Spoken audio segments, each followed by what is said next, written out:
Hey guys, welcome back to the channel. So today we're going to install a Noco Genius2D on the 2002 Camaro.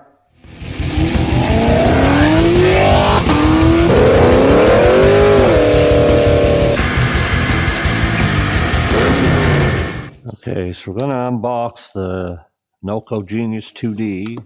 Okay, all it is like a trickle charger, but instead of having to hook it up every time, all you got to do is you mount it and then it stays on the car, and all you have to do is just plug it in.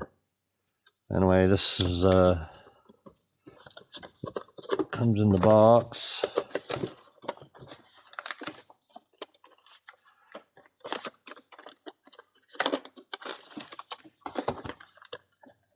Okay, so you got your cables that mount to the battery and then your plug-in.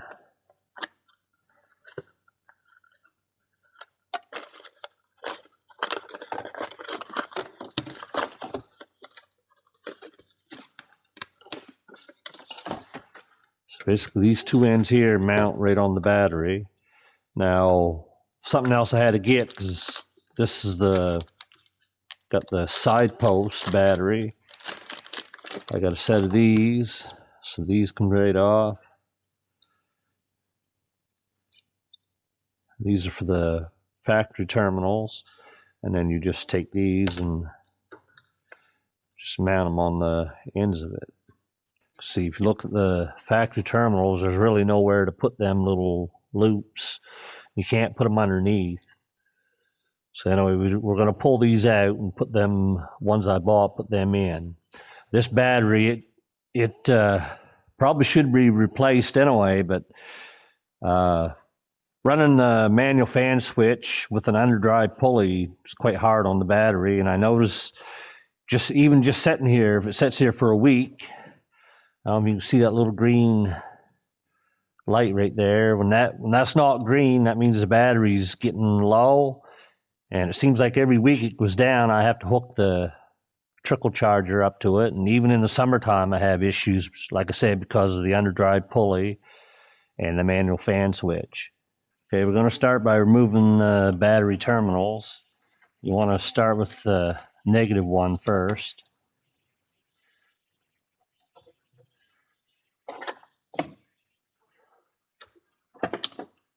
Then you go to the positive.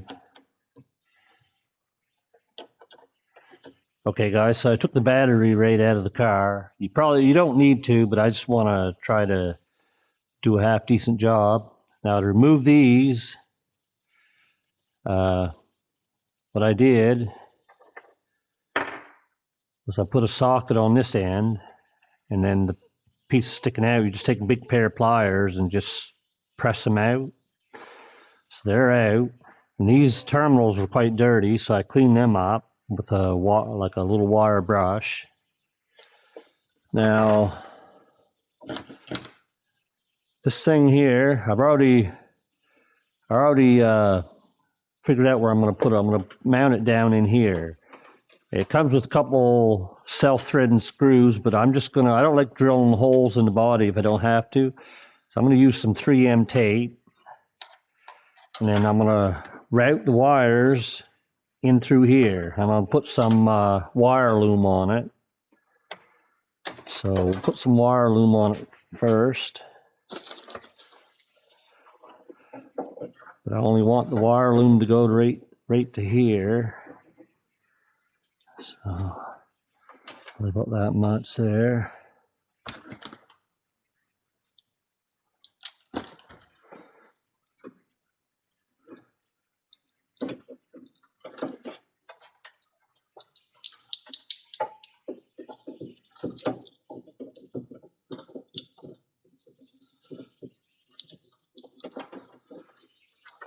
So what I'm going to do is once the wire goes through, I'm going to send one around the battery this way and one around the battery this way. That seemed to be the best way to do it. And one of the good things about this, it's got a built-in fuse. Okay. So I cleaned this up with alcohol, so I'm going to get some 3M tape here, and we're going to stick it down in there. Okay, so I got my 3M tape up on the back here. So we'll peel that off. Pull it down around. I'll mount it right about there. So then we're going to feed these wires in through here.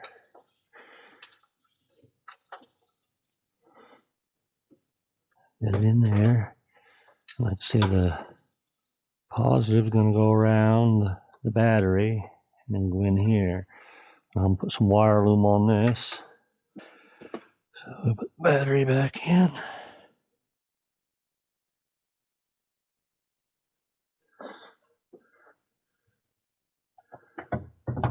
Okay, so we'll put our new ends on.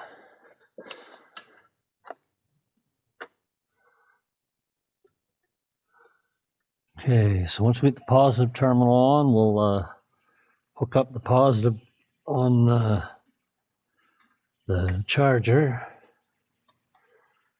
You always want to hook the positive up first before the negative. That way, when you're using a wrench, if you happen to ground out on something, you don't have to worry about creating sparks. Okay, so get the positive on.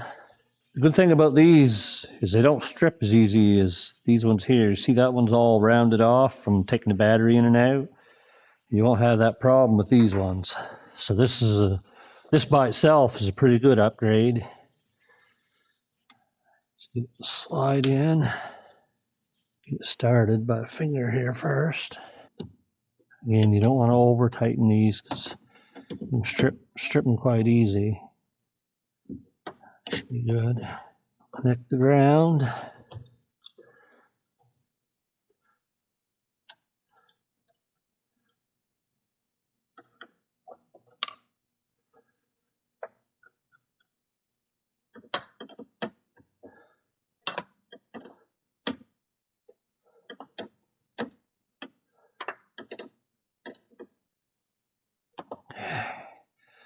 She's all hooked up. And it's held down there pretty good.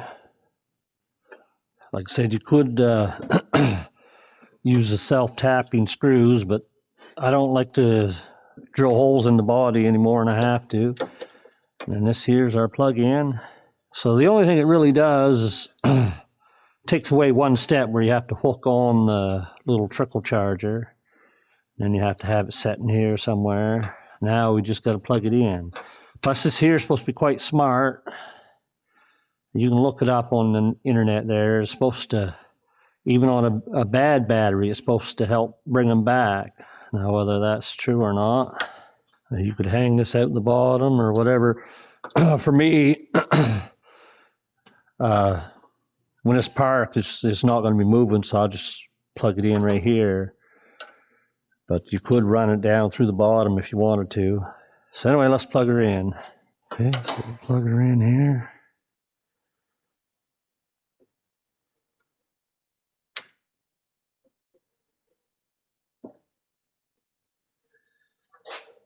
Okay.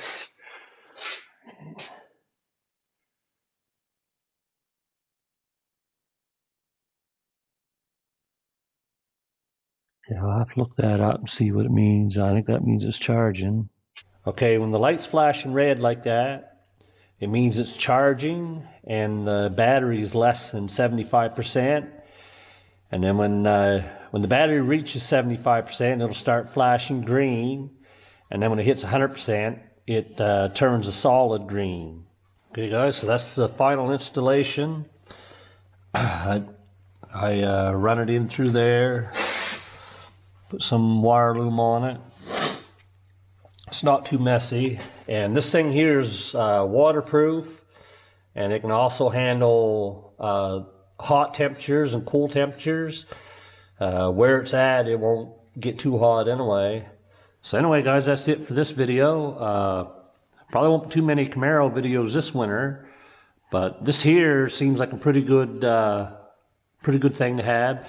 It basically saves you from having to hook the the cables up to the battery. Now all you got to do is just drive the car in, plug it in, and it'll charge. Like I say, I pretty much need to do this even in the summertime. If I'm driving the car normal, I don't have any issues, but when I'm trying to run 0-60 or quarter mile videos, I use that manual fan switch quite a bit, and it just drains the battery, and that battery's not the greatest battery right from the start, I don't think. Anyway, guys, like I said, this is a pretty good upgrade for those of you that have cars that you park for the winter. I got it all on Amazon on Black Friday. It was $49.99. That's Canadian, so it was a pretty good deal. Anyway, guys, thanks for watching, and we'll catch you in the next one.